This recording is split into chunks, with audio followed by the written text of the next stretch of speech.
Good morning, everybody. I'm Sam Graff, Chief of Plano Fire Rescue and Chairman of the IFC's International Terrorism and Homeland Security Committee. I want to welcome everybody and say we're glad to have you with us today as we discuss post 9/11, working with law enforcement and intelligence community partners. Before we begin, we have just a couple of housekeeping notes. Your audio is being broadcast through your computer speakers or headset.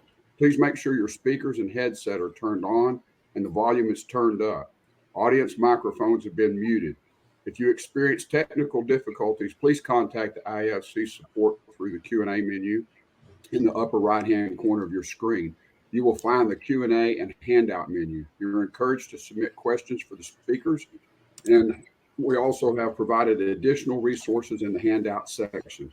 Today's webinar is being recorded, and you will receive a link to the recording in the next day or two. Today's event is made possible by our generous sponsor, Rescue Air. Rescue Air System is the industry leader and innovator in firefighter air replenishment systems, also known as FARS. It's a new technology that greatly improves firefighter health and safety. Firefighters need two things to fight fires in big buildings: water to put out the fire and air to survive in the smoky environment. Water standpipe systems supply water through a building, but until recently, air was still delivered the old fashioned way, by hand. Firefighters had to lug the replacement air bottles up numerous flights of steps or deep into large box style buildings. It was a slow and laborious intensive process, and when crews are running low on air, it also can be dangerous. FARs are a standpipe for air. With FARs, firefighters can refill their air bottles in 2 minutes or less under full respiration inside a structure. It's faster, safer, more reliable method of air supply, and greatly reduces the risk of exposure to toxic effects of smoke. It's a game changer for firefighting in large structure fires. Joining us today for our discussion, we have with us Chief Mike Little. He's the Senior Intelligence Officer with the Joint Regional Intelligence Center and Intelligence Chief of the Los Angeles Regional Training Group. He will serve as our host and moderator for today's discussion. We're very fortunate to also have with us today a very highly esteemed group of panelists. We have Salvador Cassano, the retired fire commissioner of FDNY; Joseph Pfeiffer, senior fellow at Harvard Kennedy School and retired chief of counterterrorism and emergency preparedness, FDNY; Jim Schwartz, retired deputy county manager for public safety and technology of Arlington County, Virginia, and also the retired fire chief of Arlington County Fire Department; and finally, Chris Combs, special agent in charge of the San Antonio Division of the Federal Bureau of Investigations. This is an all-star team. We're looking forward to a great discussion today. Chief Little. Thank you very much, Chief Greif. And certainly it is an honor to be a part of the discussion that we're going to have this morning or this afternoon, and to try to help to guide the conversation, which really shouldn't be challenging in view of the esteemed guests that we have, or presenters that we have on the call with us. And it certainly is a thought-provoking topic that we're going to be undertaking post 9/11, working with law enforcement and intelligence community partners. I'd imagine that for most of our esteemed guests that have joined us, we have a pretty good idea of what it means to work with our law enforcement partners. We work together with our law enforcement partners in some capacity just about every day. But the issue of intelligence, working with the intelligence community, well, for many, that's been a bit more of a challenge, or at least it's more of a moving target. How do we get that right? Or rather, how do we take advantage of opportunities and resources to keep abreast of actionable intelligence, even strategic intelligence that can inform us regarding threats and other issues that may be further down the road, but that may represent a threat to public safety or our people down the road. We're going to discuss that a bit. We're also going to try to delve a bit into how the intelligence community has evolved, how intelligence has evolved to be an essential part of public safety, emergency management, and also the fire service. Where were we before 9/11? And how did the horrific attacks of 9/11 change how the intelligence community and intelligence serves our community and the public? And how did the fire service as well evolve to engage more with intelligence in that community? We also have important work ahead that we need to continue to focus on. We're going to talk a bit about that. And so, as Chief Greif mentioned, we've got certainly a very talented and distinguished group of career professionals from the fire service, public safety, federal law enforcement that are going to help us in the discussion.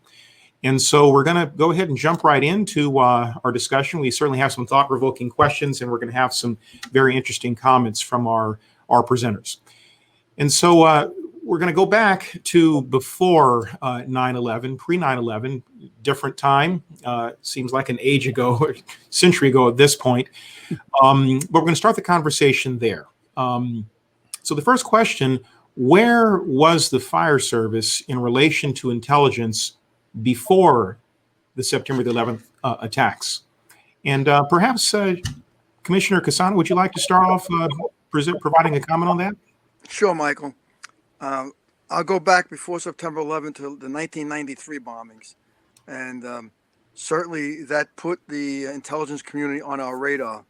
We were fortunate enough in the department to have one of our fire marshals, Ronald Buca, who was special forces in the military before he was a firefighter, and remained in special forces while he was a firefighter. And intelligence was his forte. So Ron was somebody that predicted another event was going to happen. He would brief us, and he was our liaison to the intelligence community. Certainly it wasn't what it should have been, but it certainly was on our radar, and we knew we had to be involved with the intelligence community. And Ron was that link. Unfortunately, Ron's prediction came true, and Ron was lost on September 11th in the South Tower of the World Trade Center. And if you want to read his story, it's out there. So we did have a link with intelligence, but not to the point where it would have been or should have been. Certainly not where it is now after post-September 11th. Yeah. Yeah. Thank you very much for that. And Jim Swartz, you were down there in Arlington. We know you had some relationships with your federal partners. What's your thought in terms of where the fire service kind of writ large was with respect to intelligence? And again, this is before 9/11. Yeah, thanks, Mike. I think it's safe to say that most of us pre 9/11 didn't know a whole lot about intelligence. I think we were watching events as they evolved in the world. Certainly the World Trade Center in 93, obviously Oklahoma City and Tokyo in 1995. So I think that it's safe to say that many of us were asking questions about those kind of events and really starting to absorb the fact that the threat landscape was changing. Again, I don't think most of us knew a whole lot about the intelligence community, but we were very much relying on relationships, some common understanding. On September 11th, 2001 at the Pentagon, when Chris and I arrived within a minute of each other, it was the relationship that got us through those tense moments. And though I didn't have a security clearance at the time, Chris had enough understanding for what our job was and what our information and intelligence needs were, so that was flowing from the first instant that we were together. And so those relationships, I think, were the foundation of what enabled us to be successful and what set up what was to come in terms of the use of intelligence. Yes. Okay. Yeah. Thank you very much. And we'll come to the FBI and get a perspective on kind of the federal way of seeing intelligence and those relationships in just a moment. But Joe, did you have any thoughts regarding where we were before 9/11 in this area of intelligence? As everyone just said, we weren't really connected to the intelligence community, to the Joint Terrorism Task Force. But there's an interesting story. On the attacks of 9/11, that morning in the North Tower of the World Trade Center, I ran into, and I didn't know him at the time, was John O'Neill from the FBI. And John was one of those people that warned about Al Qaeda and the possible attacks on the United States.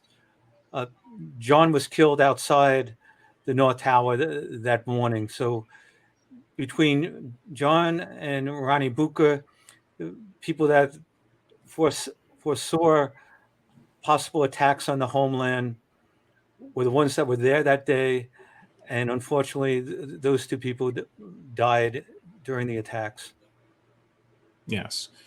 Okay. Thank you for that, Joe. And certainly a very important part of what was taking place pre 9/11 was the work that the FBI was doing, and certainly the intelligence community around this. But with regard to its focus on public safety and the fire service, that's greatly evolved since those days, and certainly greatly matured. But Special Agent in Charge Combs, perhaps you can share some perspectives regarding the intelligence community or the FBI and where you were with respect to public safety and the fire service more specifically. We know you're a former firefighter as well. Maybe you can share some of your perspectives on that. Sure. Hello. I think the first time the FBI really understood that we needed to have a closer relationship with the fire service was with the Oklahoma bombing, where it was very obvious that the fire department, what they had to do at the first phase of that incident really was the priority. And we were secondary, if that. And from that, we started to develop our liaison program with the fire department, which really came with our WMD coordinators, where their main focus was to go out and meet all the partners, not just the law enforcement, but the fire partners as well. And I think on the way to 9/11, the other thing that really brought us together was the issue of hazmat, looking for WMDs, and the white powder hoax letters before the actual anthrax attack. And I think because we realized the fire department hazmat teams were the ones who were going to do the majority of the collection of those letters, that's when the FBI really decided to make a concerted effort to have a much better relationship with the fire service. Yes. So that's the base of what I think got us to where we were on 9/11. Mm-hmm. Okay. Yeah. Thank you very much for that. And so kind of with that, it brings us to, of course, this historic, tragic event, 9/11. We know that changed the world and certainly this country, the fire service, and a significant impact in this arena of homeland security and intelligence. And so looking at this first question, post 9/11, how did many in the fire service change their perspective on the value of intelligence and relationships with law enforcement? Or specifically, what were the steps in process of that change? Not certain who would like to offer an answer to us. Jim, any thoughts on that? This is post 9/11. How did change come to the fire service with respect to intelligence? Well, I think hopefully what 9/11, as if we needed more evidence after the first World Trade Center and after Oklahoma City and after numerous events in the world, what it, I think, opened our minds to was the fact that we were going to have to develop partnerships because our capabilities, even as we grew them, in light of these new threats, our capabilities in the fire and rescue service were still not going to be everything that was necessary to bring to bear to these complex kinds of incidents. And so developing partnerships, especially with law enforcement, but as we've just seen in the last year and a half, evidence of the partnership with health authorities, with public health, that we were going to face incidents for which all of our preparations were going to still be insufficient in terms of capabilities, expertise, and we were going to have to rely on other people, other professional disciplines, in order to achieve a collaborative, successful outcome. So that, to me, that's, that sort of set the stage.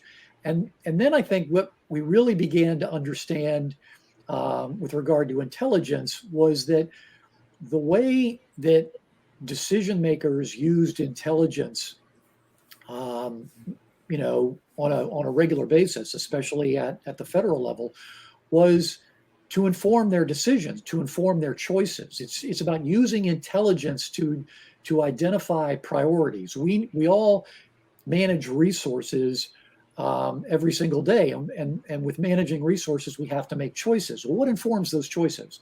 How do we decide what it is that we're going to emphasize within our organization, and regardless of what our main mission is? And I think that was one of the main, call it an epiphany, a sort of an understanding that we started to come to with regard to the use of intelligence. How do we figure out what we're going to emphasize, and what is it that we're going to use to change our organizations appropriately in light of this new threat landscape. Yes, thank you. And certainly many were thinking along those lines, but perhaps not everyone. And so a couple of thoughts regarding this change in the culture that's kind of starting to evolve. And either Joe or Sal, can you speak to how quickly the community within the fire service embraced this change post 9/11? What are your thoughts on that? Did all embrace this change that was taking place?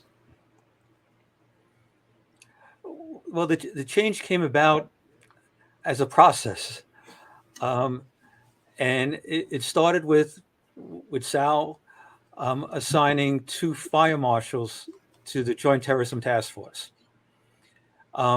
And that the FBI was comfortable with that. The fire marshals were comfortable. They both carry guns, so it was a natural relationship that started. Mm-hmm. But then they had this strange chief that was a battalion chief and got promoted to deputy, and then a deputy assistant chief, and he asked, "Can I be part of that group?" And after a little hemming and hawing, yeah, come on and join the team. And I think what it was is that we wanted to have different perspectives on looking at intelligence. So we have intelligence at a classified level and an unclass level. So after 9/11, I'm sitting in back of a law enforcement group, and we're talking about the current threat at the time. And this was a threat against the some of the bridges in New York, particularly the George Washington. And they're moving law enforcement things, resources towards the bridge. And that fire chief I was talking about, me, raised my hand in the back of the room and said, "How do you collapse a bridge?" And nobody knew how to do it. The next day, we pulled in the engineers and had a very small group with the Port Authority, NYPD, the FBI, and the engineers. And we were told how that would occur. From that, law enforcement and the fire service, we totally changed how we were going to protect the bridge, because we exchanged ideas, we understood the threat environment better, and we deployed joint resources to manage the threat. Yes. Thanks for that, Joe. And to the FBI, and thinking more broadly, other parts of the country, this change is taking place. How quickly did the fire service, from your perspective, embrace intelligence and the engagement with federal partners and so forth, either there in your state, in Texas, or in other parts of the country from the FBI's perspective? What's your thought on that, Chris? Well, I think it was embraced once. Sorry about that. That's okay. We hear you. Once we opened the doors and I think showed everybody we were willing to share, everybody came on board. And when they saw, hey, we want to be partners, we want people on the team, I don't think anyone really pushed us away. I think it was new. I think a lot of people kind of questioned, hey, how far are they going to go with this? Are they serious about it? The biggest way that I've talked about is how we added fire departments onto the Joint Terrorism Task Forces. FDNY was certainly the first, but we're continuing to do that. And again, I think once we really thought about it, we saw how we were both responding to the same instances, and we had to share. And frankly, we were sharing even without clearances. We would talk to those battalion chiefs and the hazmat companies and share with them all the intel we were gathering as to the threats that we were worried about. And I think it's just gotten much better as time has gone on. Yes, no doubt. Now, we know this, we've been thinking a lot about that one big event, 9/11, certainly significant and historic in every way. Were there other events that influenced how the fire service viewed intelligence that contributed to this change of thinking? Not sure, Sal, if you have any thoughts on that, other events that took place either in your state or your city or across the country or globally Well, for that matter? Certainly, the Mumbai incident really raised our concerns um, because it showed that a 3-day event in many different locations was certainly something that could happen in New York City very easily. And the shootings throughout the country, and it was shown how important it was to get that intelligence, so that as Jim was saying before, how do we use our resources and how do we use them wisely so that in case this is an incident that's going to span not only New York City but the boroughs, the outer boroughs, how do we do that? And that's how we developed a lot of our plans, our SOPs, because of incidents that happen not only in New York or the United States, but certainly someplace like Mumbai, or as Joe went to Paris and London, to glean from them how we can improve our responses as well. And we were Yes. learning from each other as well. And it was a great partnership with the different countries as well. So the fire department is evolving its way of thinking. What's happening in the intelligence community? And Chris, maybe you can speak to that. Even beyond the FBI, how is the intelligence community evolving to keep pace with these threats? Well, I think they realized the same thing. I think it took them a little longer, where the intelligence community realized, hey, it's not just about the federal agencies that are officially intelligence agencies. It was reaching out to our state and local partners as well. And now you see that where there's firefighters at NCTC, and there's liaison efforts throughout the country where either it's DHS or it's National Counterterrorism Center or other agencies are really talking to and listening to, probably more important, listening to the local partners. And really that did not happen before. Mm-hmm. Yes. Thank you very much. Good to see we're moving in the right direction. Of course, we know more needs to be done, and so we're going to try to push the conversation in that direction here as we move into this next slide here. So still, of course, we're focused on the time after 9/11. Why is it important for fire chiefs to take an active interest in intelligence? Joe, maybe you can speak to that. Beyond New York, across the country, Middle America, why should chiefs be interested in intelligence? Well, let me talk a little bit about New York, especially when you get Homeland Security funding and you have to replace your fireboats. And we replaced our 60-year-old fireboat with a new 140-footer that cost about $28 million. Not a cheap piece of equipment at all. But at the same time, we were getting intelligence what was happening in Iraq and Afghanistan. And we were getting at the open source and classified level about chlorine attacks. And we know that there was a chlorine plant across the Hudson River in New Jersey, and the prevailing winds would bring a vapor cloud towards Manhattan. And the way we disperse vapor cloud is with the fireboats, a high stream of water. However, out on the water, you don't have that nice drawing of the plume and know where to go and not to go. So based on the intelligence, we constructed our fireboats to have a pressurized cabin to the military specs. So if we're dispersing a vapor cloud, we would be able to not kill everybody on board. Mm-hmm. So this is strategic intelligence.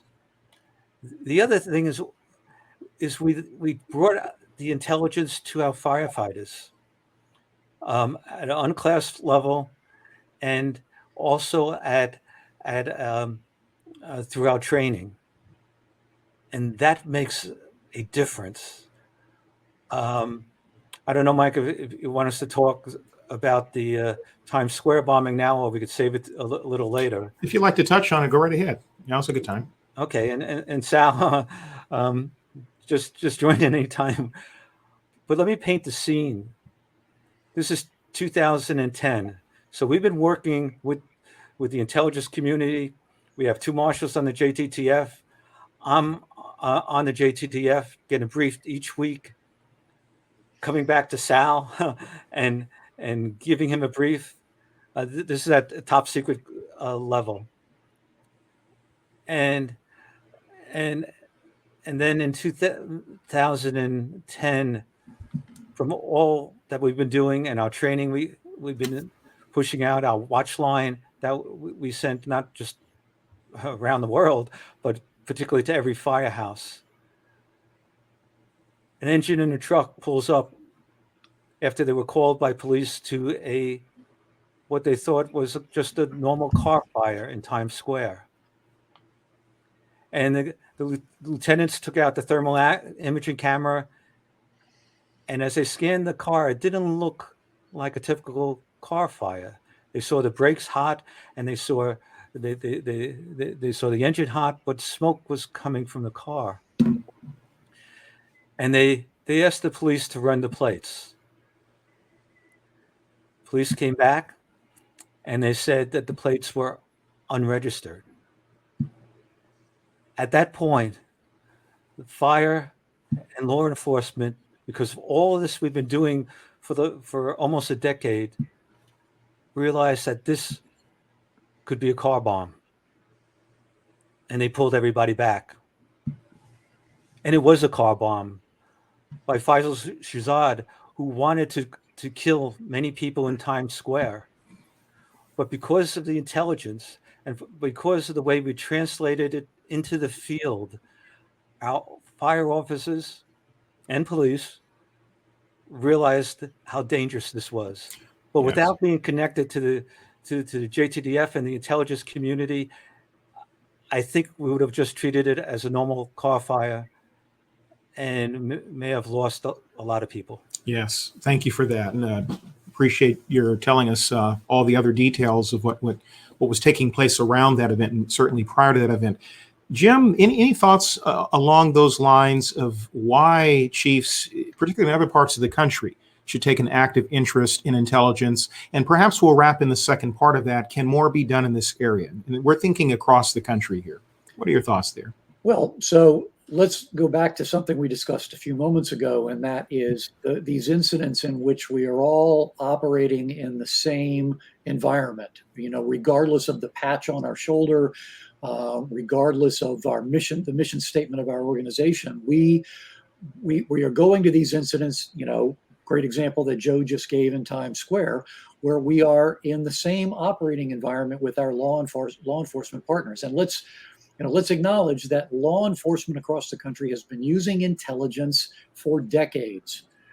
Well, if we're going to be operating in the same environment, don't we need to understand the threat the same way? How do we develop strategic and tactical initiatives if we think the threat is one thing and law enforcement thinks it's something different? So getting the intelligence and using that as a way to bring the conversation together, with our law enforcement partners to ensure that whatever planning, whatever training, whatever exercising we may be putting together, it's all based on common knowledge.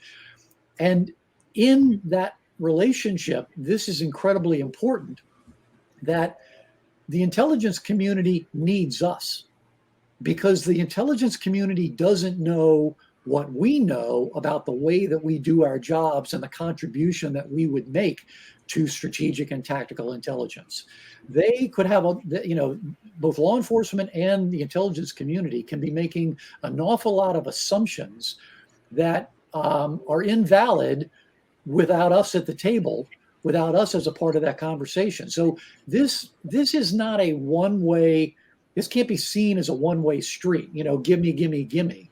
We have to be active participants in the intelligence community and sharing what we know from, our own professional perspective that can help to, amplify, to enlighten everybody's understanding about whatever the problem is that we're confronting. Yes. Yeah. Thank you very much for that. And with that, we'll move in a slightly different direction, but certainly related, regarding the actual opportunities that exist for chiefs that wish to take an advantage of intelligence and engage in the intelligence community. And as we see here, a number of different programs or initiatives or opportunities, and I'm going to go to the FBI and like to hear from Chris Combs in this regard. We know you work with several fire department task force officers that are members of the JTF. If you can speak to the value of that partnership, the integration, and the opportunity that chiefs have to be a part of the JTTF. Sure, Mike. Here in Texas, we have both the Austin Fire Department and the San Antonio Fire Department that are members of our Joint Terrorism Task Force. And what that does is it puts a fire chief on the JTTF to get all that intelligence through whatever rep he places there. And then you're an executive member of the Joint Terrorism Task Force. So they get a clearance. We brief them on the threats of the day. And what I think is really important goes back to some of the statements made earlier. By being on the Joint Terrorism Task Force, you know what the FBI is worried about today. So you can affect your training schedule. What are we spending time on? Where are we spending money? So that you're on point to today's threats as opposed to what you think the threat is. And I would say if we're not worried about it, you probably should be worried about it. That's probably one of the biggest things that we see. And it's also an opportunity to train. The FBI takes those fire department members, we treat them as our own. They go through expanded training that they bring back to their departments, and we keep that rotation going. And they're real FBI agents. I can tell you, Austin Fire Department, just 2 weeks ago, we had a situation where somebody firebombed a political establishment.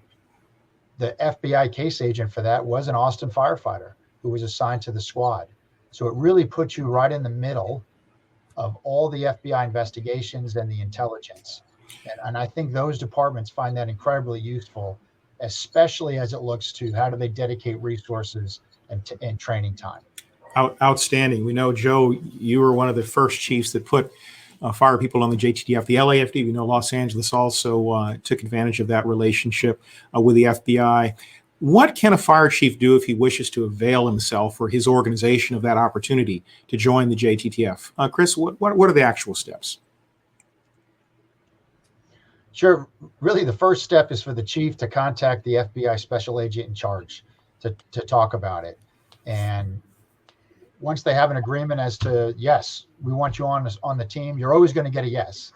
I always say a lot of FBI special agents in charge aren't organically trained to think, hey, let's reach out to the fire department. We got to bridge that gap on both sides. Yeah.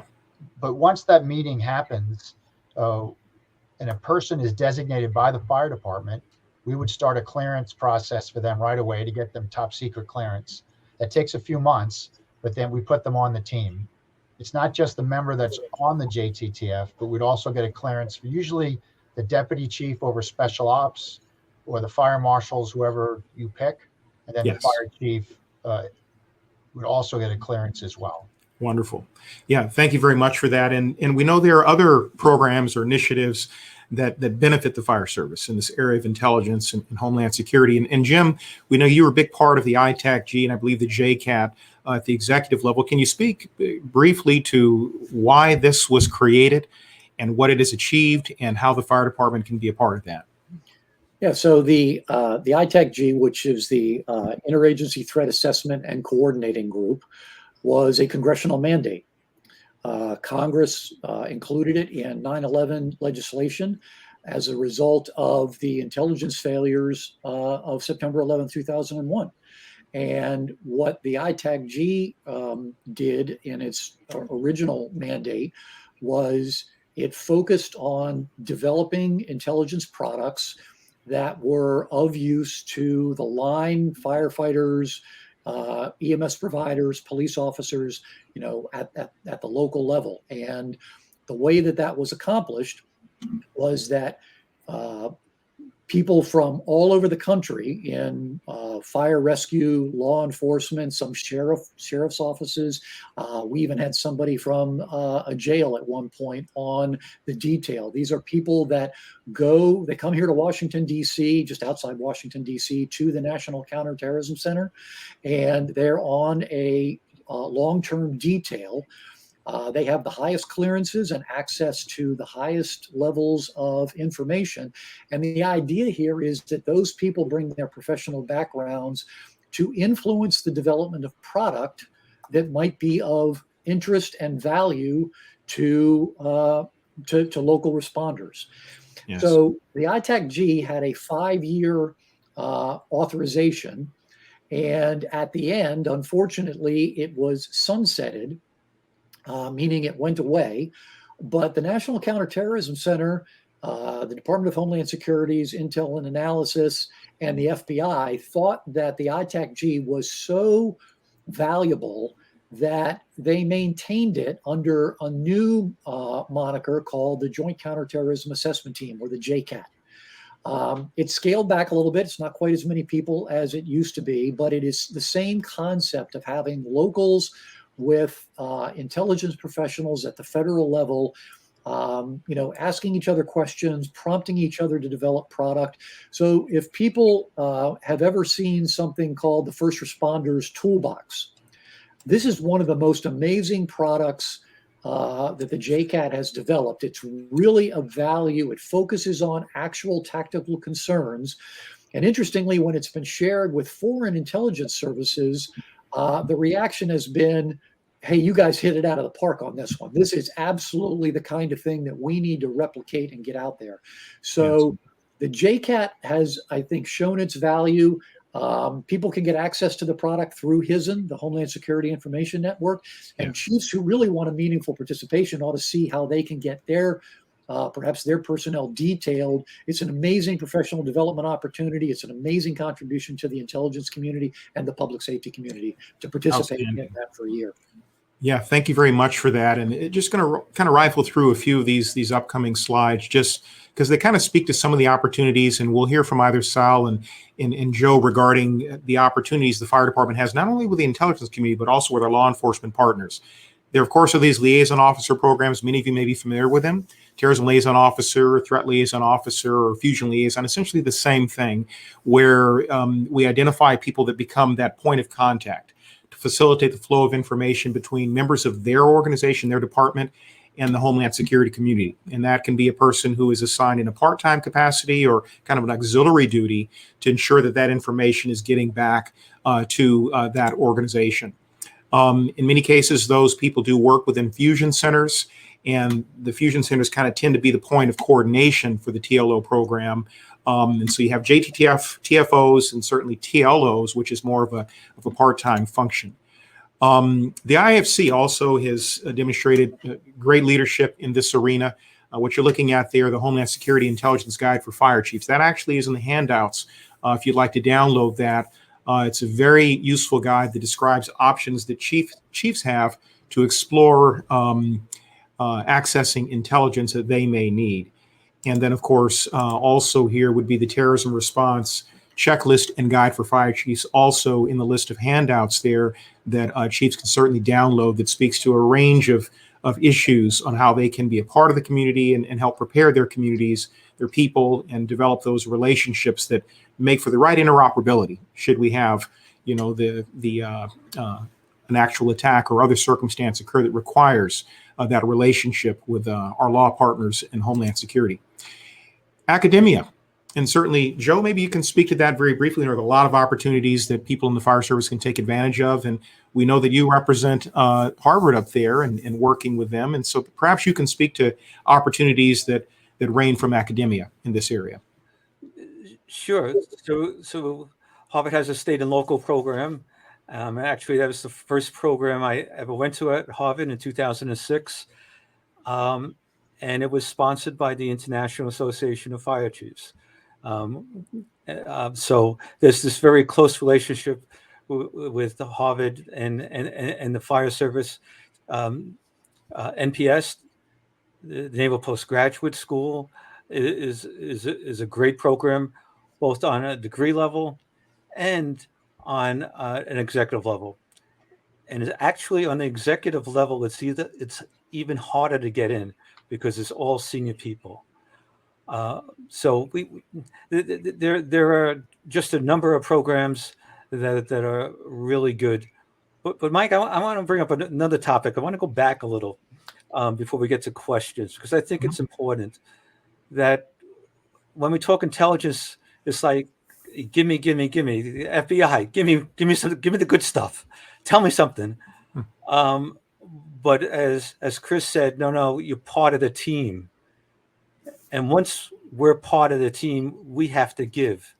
We have to give to the FBI, to Homeland Security.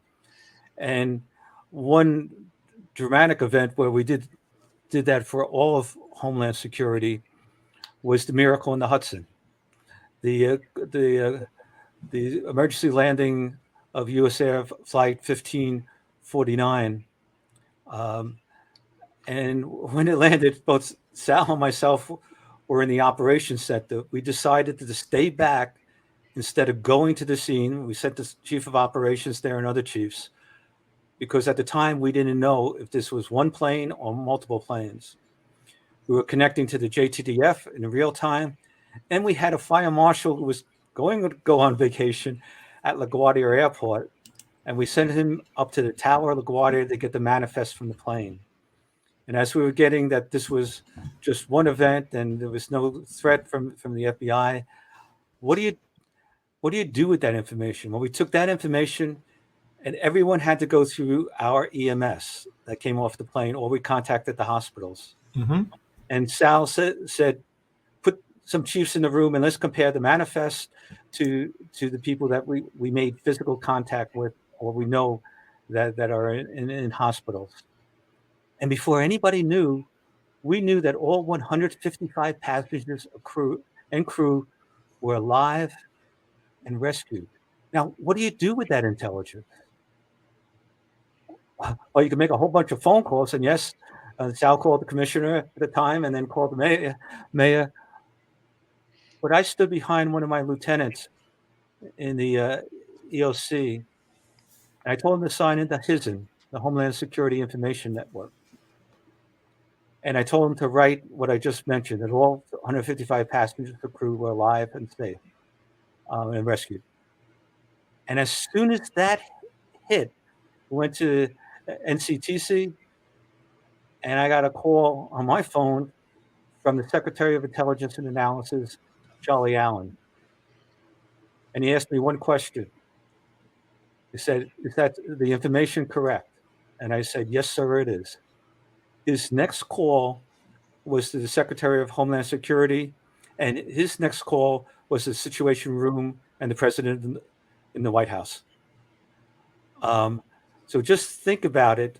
This partnership of intelligence, a fire chief could be 2 degrees of separation from the President of the United States by sharing information and sharing it in real time. And I think that's the partnership that we built with Homeland Security, with the FBI, and our law enforcement partners. Outstanding. Thank you very much for that experience there, Joe. Really appreciate that. And what we're seeing here, just very briefly before we move to the next question, the Homeland Security Information Network. If you're not aware of this, it's really a phenomenal resource for public safety, fire service, law enforcement. And so without getting into too much detail, if you're not a part of this, or someone in your organization is not, you need to take advantage of this opportunity, because it provides information across such a broad spectrum: cyber and public health, infectious disease sorts of matters, strategic intelligence, and other matters regarding TTPs and other things that can be very useful to fire service and public safety folks. So there's a link, HISN at hq.dhs.gov. I believe that this slide presentation will be available after our discussion, so make sure you take advantage of that. Jumping forward here, we're getting close to the Q&A session. Have fire service and law enforcement relationships truly changed since 9/11? And we want to hear really quickly here from Sal on that. We know that you were part of really moving the FDNY forward after 9/11, but how do we stand today, and have those relationships truly changed, and can more be done? Michael, it absolutely has changed. Pre-September 11th, we sort of operated totally separately from NYPD. Post-September 11th, I had an NYPD captain working directly for me as the chief of operations and the chief of department and the fire commissioner. He worked directly for me. And we sent the captain over to the NYPD, who worked for their commissioner. And as soon as anything broke in either agency, we knew about it. So that has come a long, long way. And as Joe's mentioned, certainly with all our federal law enforcement agencies, we've certainly done tremendous work. But can more be done? Absolutely. You know, just when you think you're comfortable, realize that there's so much more work to be done. You got to keep Yes. these relationships up. You can't get complacent. The further we get away from September 11th, the less people think of how dangerous the city you live in can be. So yes, more can be done. Thank you. Thank you very much for that. And let's see here. We have why will it continue to be necessary for fire service leaders to engage intelligence and work with law enforcement? And we want to hear from Jim and perhaps a comment from Chris before we jump to the Q&A if there are indeed questions. What do you think about that, Jim? Why will it continue to be necessary moving forward to work with intelligence and Homeland Security? Yeah, well, the first thing that comes to mind is that, we've talked a little bit about the changing threat. Well, the threat is not the threat in 2001. The threat is not, what we had in 2008 or 2009. The threat continues to evolve. So again, going back to what we said about intelligence being important to making decisions and putting emphasis in your organization. The adversaries, whoever they are, they're evolving, they're learning, they're watching what worked last time and figuring out how to alter their own tactics, their own approach to doing harm. So what you're getting today by way of intelligence won't necessarily be relevant 3, 6, 12 months from now. So, and again, like we talked about before, representing the fire service perspective and making a contribution to the intelligence community makes for not just better relationships, but for better intelligence. Yes. Thank you for that. And from the FBI's perspective, why will it continue to be necessary within the fire service to maintain these relationships and even strengthen them? Well, like Jim said, the threats just keep coming. I think today, one of the places where we do a lot of great sharing of information is with our greatest threat, which is active shooters. It's, the FBI is working very closely with the fire service to work on that, to work through the issue of saving the wounded. We've done a lot of work in that space. Mm-hmm. And that's the threat of today. So what's the threat of tomorrow? I'm not really sure, but if we're linked up now, like whatever the problem is for tomorrow, I'm not actually worried about it if we're linked up today. A lot of people ask me, like, what should we be training for? That's a big question, but as long as we're doing some training that's integrated, where we're coming together, that's what's the most important thing for whatever that threat stream could be for tomorrow. Thank you very much. And looking at the time, I see that we don't have a lot left for Q&A. And so I would like to, at this point, turn to those that have joined us for this webinar and to invite you to ask questions. Certainly, you got a great group of presenters here. And so for those that have questions, you can access the Q&A link there. And I do see that we have one question that came from Philip regarding how to reach out to the FBI. Special agent in charge. And so I believe that would be on the FBI website. Chris, can you speak to that just very quickly? And any other questions, please take advantage of the Q&A link there in the upper right corner of your window and just pop that right in and we'll certainly get you an answer to your question. Chris, on that first question? Sure, there's two ways. One, you just call the main number for your local FBI office and ask for the special agent in charge. And then the second is the Weapons of Mass Destruction Coordinator, the WMD coordinator. I guarantee your hazmat companies know who that is, and then they can get that message up there. And again, I think once the chief and the SAC get together, it's going to happen. We just did it in Fort Worth Fire, where there's a commitment. They're going through backgrounds right now, so we can get Fort Worth Fire on the JTTF. It was literally an hour-and-a-half meeting to make that happen. Outstanding. Okay, and still waiting for questions. And if we don't have any, if our folks are a bit shy to put questions in, we certainly can continue the discussion. Regarding the WMD coordinator, is there one at each of the field offices? How does that program work and how can the fire department plug in with that? Sure, Mike. There's at least one WMD coordinator in every FBI field office. Many of them have more than one based on the size. And that's really the operational agent that's out there. He should be cross-training or she should be cross-training with the hazmat teams, the bomb squads. So that's the line level. And then obviously the special agent in charge is the chief for us. Yes. Okay. Wonderful. All right. And so there are a couple of areas of focus, and I want to say back to you, Joe. The first folks that you put on the JTTF, these were actual fire marshals, and in many parts of the country, those would be your arson investigators. Is that correct? They weren't hazmat people; they were actual arson investigators. Yes, and it wasn't me. It was actually Sal that put them on it. Yes. But yeah, and they've worked, as Chris was mentioning, on a squad. They were assigned to the squad, and one of the squads was a hazmat squad, or WMD squad, I should say. Okay. And that made for good functionality.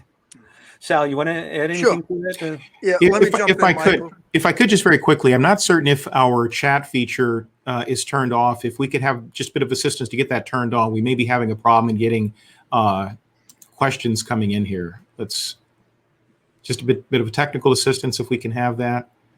And please go ahead, Sure. if you would, Sal. Yeah, when we assigned our fire marshals to the JTTF, I mean, they're actually law enforcement, but before they were fire marshals, they were also firefighters.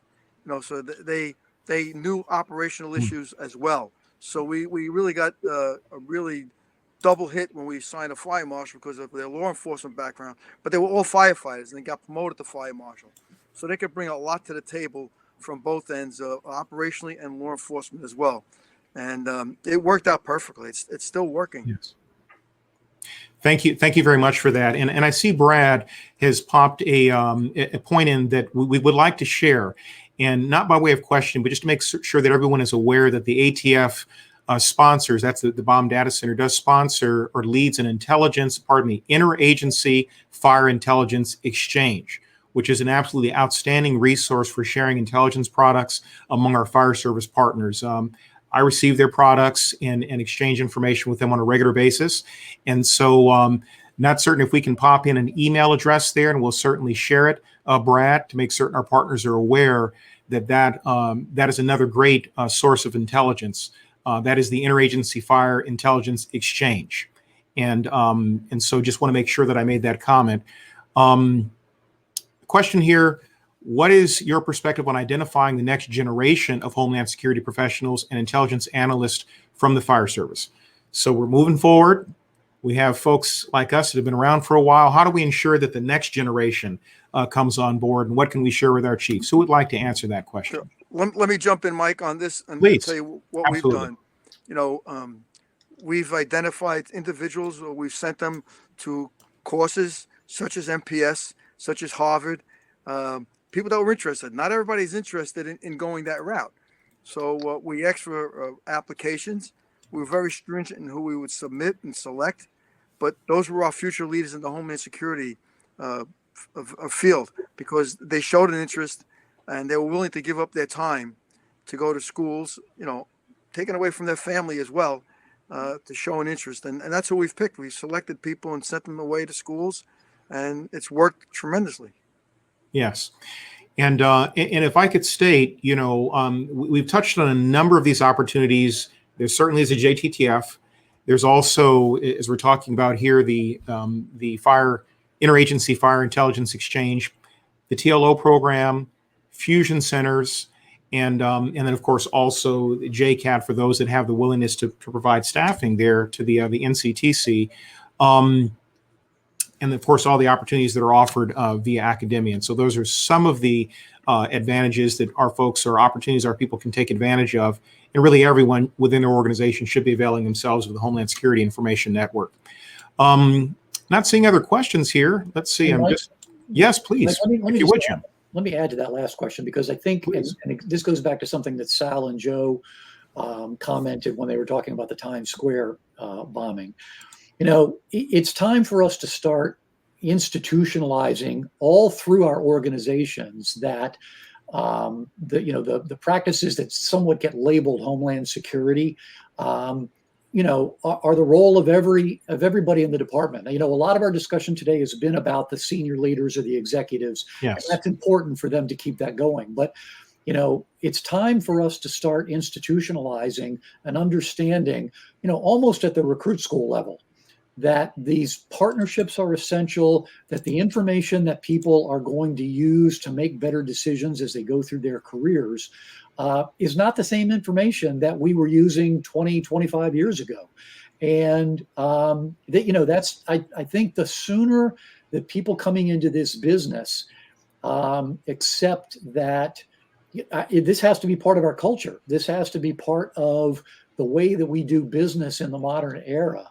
Those Homeland Security leaders of the future will already begin to understand a little bit about, what their role and what their contribution and maybe what it is they can achieve if they look a little bit, beyond, the traditional mission. Thank you. And what I just returned us to the slide that presents information on NCBRT.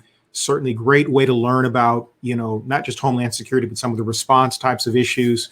There's NPS, Immertech, great opportunities that our folks can take advantage of to learn more about Homeland Security and certainly intelligence as well.